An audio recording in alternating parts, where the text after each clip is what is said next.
অলিম্পিকে ডাবলস জট নিয়ে লিয়েন্ডারের দিকেই প্রবলভাবে ঝুঁকে এআইটিএ। অলিম্পিক ডাবলসে লিয়েন্ডারের পার্টনার কে হবেন তা নিয়ে জট কাটাতে চূড়ান্ত সিদ্ধান্ত এআইটিএর ওপরেই ছাড়লেন অজয় মাকেন। মঙ্গলবার এআইটিএর চিঠির উত্তরে ক্রীড়ামন্ত্রী জানান, সর্বভারতীয় টেনিস সংস্থার সিদ্ধান্তে কোনো হস্তক্ষেপ করবে না ক্রীড়া মন্ত্রক। দিনভর টানাপোড়েন চলে অলিম্পিকের ডাবলস জট নিয়ে। পেজের সঙ্গে না খেলতে চেয়ে দুদিন আগেই কেন্দ্রীয় ক্রীড়ামন্ত্রীকে একযোগে চিঠি দেন ভূপতি বোপান্না।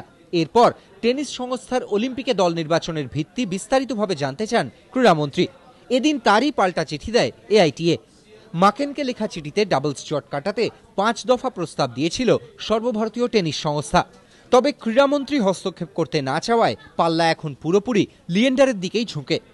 এআইটিএ লিয়েন্ডারের পাশে দাঁড়ানোয় ভূপতি বা বোপান্নাই এখন কোণঠাসা।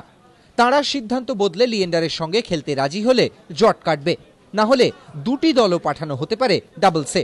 পাশাপাশি আশঙ্কা থেকে যাচ্ছে এআইটিএর সিদ্ধান্ত না মানলে শাস্তির কোপেও পড়তে পারেন ভূপতি বোপান্না। এবিপি আনন্দ।